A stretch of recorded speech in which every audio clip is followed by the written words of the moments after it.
బ్రేకింగ్లో చూస్తున్నాం. జూబ్లీహిల్స్ ఉప ఎన్నిక కౌంటింగ్ ప్రారంభమైంది. ముందుగా హోమ్ బ్యాలెట్ ఓట్లను లెక్కిస్తున్నారు. జూబ్లీహిల్స్లో 101 హోమ్ బ్యాలెట్ ఓట్లు పోలయ్యాయి. హోమ్ బ్యాలెట్ ఓట్ల తర్వాత ఈవీఎం ఓట్లను లెక్కిస్తారు. ఇక ఈవీఎం ఓట్ల లెక్కింపు కోసం 42 టేబుళ్లు ఏర్పాటు చేశారు. 10 రౌండ్లలో జూబ్లీ కౌంటింగ్ పూర్తవుతుంది. ఒక్కో రౌండ్కు 45 నిమిషాల పాటు సమయం పడుతుంది. ప్రతి రౌండ్ ఫలితం ఈసీ వెబ్సైట్లో అప్లోడ్ చేస్తారు. షేక్పేట్ డివిజన్ ఓట్లతో లెక్కింపు ప్రారంభమవుతుంది. ఎర్రగడ్డ డివిజన్ ఓట్లతో కౌంటింగ్ పూర్తవుతుంది. కౌంటింగ్ విధుల్లో 186 మంది సిబ్బంది పాల్గొంటున్నారు. ప్రతి టేబుల్ దగ్గర అభ్యర్థి తరపున ఒక ఏజెంట్ ఉంటారు. ఏజెంట్ సమక్షంలోనే ఈవీఎంల మీద సీళ్లను తొలగిస్తారు. 3-4 గంటల్లోనే జూబ్లీహిల్స్ ఫలితం తేలిపోతుంది.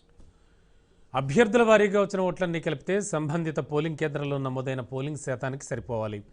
అభ్యంతరాలపై ఏజెంట్లు ఫిర్యాదులు చేస్తే కౌంటింగ్ సూపర్వైజర్, రిటర్నింగ్ అధికారి కలిసి విచారిస్తారు.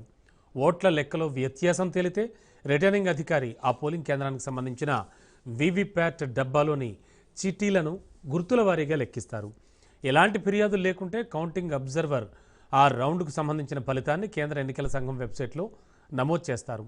అన్ని రౌండ్లు పూర్తయ్యాక రిటర్నింగ్ అధికారి తుది ఫలితాన్ని వెల్లడించి విజేతకు ధృవపత్రాన్ని అందజేస్తారు.